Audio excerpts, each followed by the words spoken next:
attempting to predict the world champion Springboks World Cup team. So yes, obviously the 2019 winners.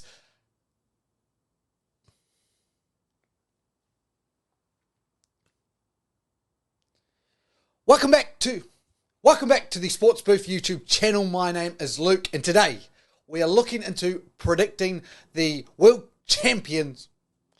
Welcome back to the Sports Booth YouTube channel. My name is Luke, and today we are looking into predicting the Springboks, the defending champions. Welcome back to the Sports Booth YouTube channel. My name is Luke, and today we are looking into predicting the defending champions of the Rugby World Cup, the Springboks 2023 World Cup team. Now you may be thinking, yes, I am a New Zealander. Yes, Springboks are obviously one of our great rivals, but I've done this for the Wallabies. I've also done this for the All Blacks, and I think it's now time to try and do this for the Springboks. Now, obviously I come from a background of hatred of the Springboks, and it's not hatred in a bad way. It's a competitive hatred where I prefer to see the Springboks lose. I'm not going to sit there and deny it. I'm not going to sit there and try and be something I am not, but I am an All Blacks fan. However, saying that, defending champions from last year, going into this World Cup, I think with a lot of confidence and a very strong team from looking at all I've looked at to build the team I'm going to show you very soon. So I think my last video, I predicted that, 3 teams out of Ireland, New Zealand, and South Africa, I think would win it. I actually go into this thinking South Africa are the team in the best position to win a Rugby World Cup with where their players are at and the value that they've kind of had, the form that their players are in, the coaching staff that they've got, just everything makes me nervous as an All Blacks fan to see the Springboks lift the World Cup yet again. So what we're going to do is obviously fix our mistakes from the Wallabies and the All Blacks video, which was we selected 33 one-man teams, and we're now going to select a 33-man team. In the other videos, I selected the 31 based off what the teams had selected in 2019. Now, obviously, we've added 2 more players, so I've kind of thrown that out the door and said, I'm going to select the players I think will help or suit best for this Rugby World Cup squad. So it's going to be a bit different with some of the players and positions I select. There's a clear kind of overpick in one position and probably lack of picks in another position, but I've kind of got a backup for that when we come to it. For now, let's get into naming the Springboks 33 players. At the end, I will do the 15 that I think should start a final and the 8 reserves, so make the team. But for now, let's get into the 33 and start with the big boys, the props. So we get straight into that kind of position issue I have. In every team, or in what I'd imagine most teams are thinking of, is you just select 6 props here. 6 props, 3 tight heads, 3 loose heads. I've gone with 5 for the Springboks because I think they only need 5, to be honest, because of a couple of them being able to play both sides of the head, loose head or tight head. The 5 props I have selected are, and just before I get into mentioning these names, I'm a New Zealander. I'm trying with some of the pronunciations. I will get them wrong. Please feel free to correct me in the comments because it's all a learning curve for me as a New Zealander here as well. Without further ado, props, Frans Malherbe, obviously very easy selection. Him, along with Stephen Kitsoff, are probably the two best props just about in the world. So easy selections. Oxniche is in there as well. Trevor Nakane is in there. And Vincent Koch to finish it off. So those are the 5 props I've got. There's obviously a big one missing out, and that's Thomas du Toit. He is the player I've bracketed as if you were to take 6 props, that's the 6 props I would take. I don't think there's a lot of I don't want to say there's not a lot of competition outside of those 6. I just think those 5 are clear favourites, and then Thomas du Toit is the 6. But the way I've set up my squad for the Springboks, I've gone with 5. Hookers basically select themselves. The 2 easy one, Malcolm Marx, best hooker in the game, up there with any hooker from any country. Bongi and Bonabi is the other one. Obviously, those 2, they usually start with Bongi and then bring on Marx to finish off the game. That's how they've done it forever. The 3rd hooker spot was up for grabs, I would say. I've gone with Joseph Dweeba.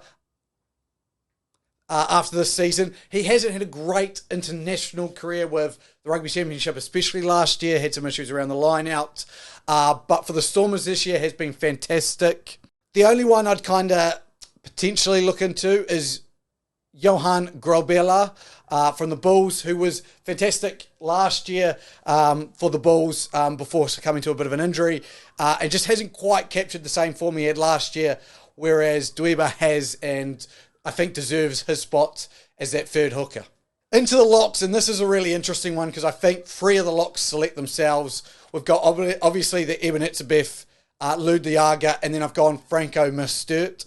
And Franco Mustert obviously can play blindside flanker, but Eben Etzebeth and Lou Diaga, easy selections. The fourth one's kind of the interesting one. You could go with Salman Modat or Marvin Ordi. I've gone with RG Snyman, and I know some people are going to question him here. A long injury, layoff of 16 months, then came back, had a couple of concussion issues.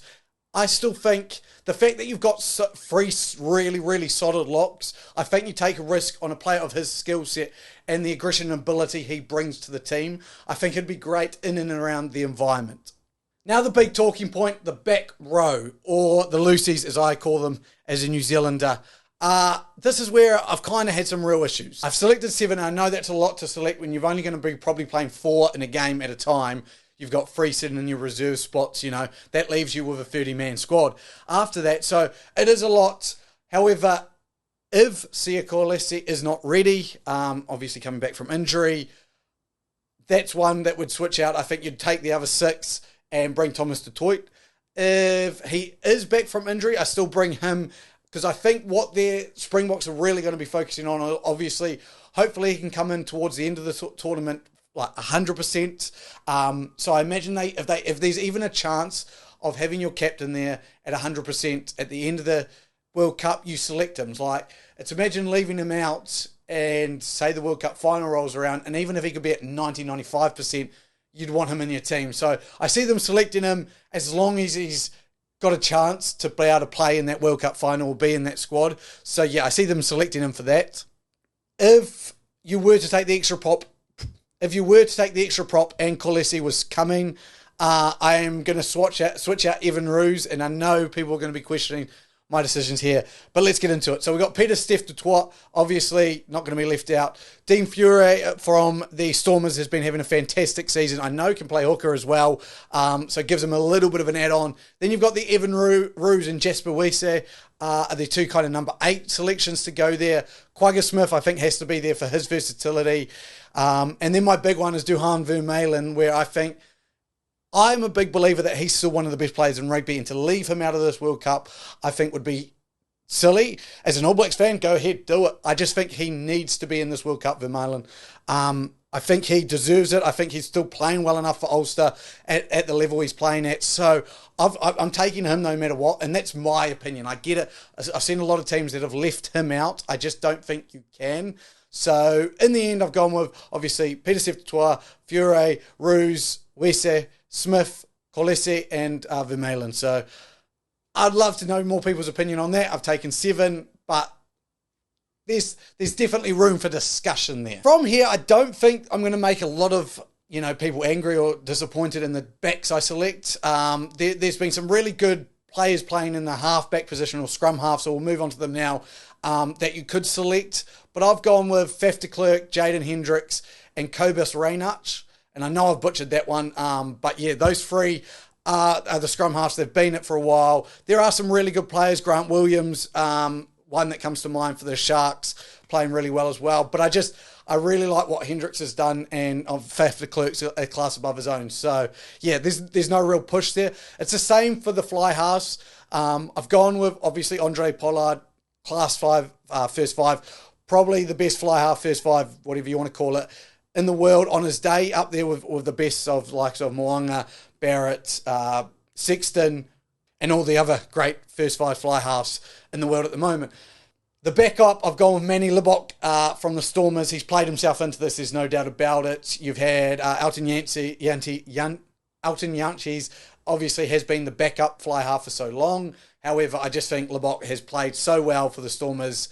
Chance to go to back-to-back champions for the URC, really just has to be selected, even though it's not his stage. I would say he's there. If Pollard was to go down, a mighty fine backup. Centres are easy. I've selected 3 of them. I know some teams have gone 4, but with versatile player coming along later that I'll talk about. I've gone with three. I've gone with Lacano Arm, best centre in the game in my opinion. Damien Dialande, one of the best 12s in the game.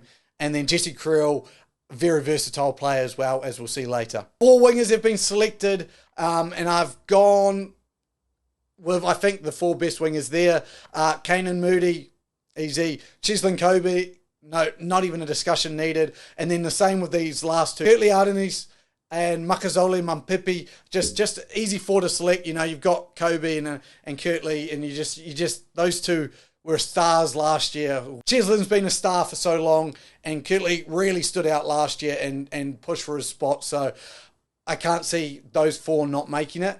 I could see maybe the opposition, the understanding of dropping one of those for another utility player. In that place, I think you'd see Kanan Moody drop out. But what he showed us, even at his young age last year when he broke onto the Rugby Championship, I think you take him as well. Leaves me with 2 fullbacks. One fullback, easy choice, Willie LaRue.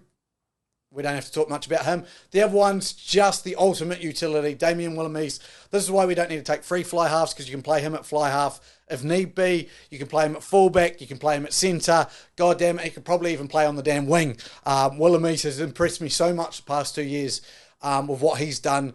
Footy-wise, I can't see him not being a part of this team.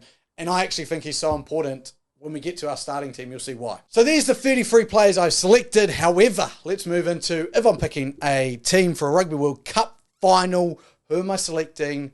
Who's playing? Who's starting? Who's coming off the bench? It's a big one for South Africa when you talk about the bench because of how, I guess, the importance that they put on it. So without further ado, number 1, Oxenish. Number 2, Bongi Mbanabi. 3, Franz Malherbe. 4, Ebenezer Beth. 5, Ludiaga. 6, Peter Steph Toy. 7, Sia Khaleesi. Always weird that you guys do blindside and open side differently. I never know why, but that's how I've done it. Duhan Vermeulen at 8. Yes, I've started him. That's how important I think he is. Jaden Hendricks at 9. I know people are going to be angry about that. They want Faf to start. Faf, I get it. I just like what Jaden Hendricks did, especially in the Rugby Championship, and I believe Faf can bring on some excitement. I wouldn't mind if you switch those 2 around. 10, Andre Pollard, easy. 11, Kirtley. Again, I think he selects himself the way he was playing at the back end of last year. 12, Damien Dialande. 13, Lacano Arm. 14, Cheslin Kobe. And 15, Damien Willemese. Yes, I've gone with him over LaRue to start. However, we've gone with Malcolm Marks at 16, Stephen Kitchoff at 17, Vincent Koch at 18, Franco Mostet at 19, Quagga Smith at 20, Faf de Klerk at 21, Jesse Creel can play that centre and wing role, so he's at 22, Willie LaRue at fullback. It gives you a lot of moving parts. And just looking at that team on paper, you know, that's been such a dominant team for so long. They're going to be in games. They may not win the tournament, but damn well, you'll have to beat them to knock them out, if you know what I mean. That sounds blank obvious, but this team will not go down without fighting. We saw when they lost to France 30-26, just the ability they have. I really don't see a lot of weaknesses to the game.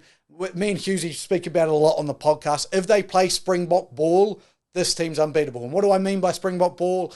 You know, force the team into the opposition to make mistakes. You've got superstars on the wing who can break a game open. This team is going to put you under pressure, rack up the scoreboard, and if you make mistakes in your own half, they've got the ability to absolutely tear you apart, as we saw in the 2019 World Cup finals. So, you know, I think they've done well going under the radar into this World Cup with a couple of losses. I think they're very similar to the All Blacks, where we're both heading into this World Cup under the radar, but definitely with the ability to win it. And with this 33-man squad, I would not see them very far away.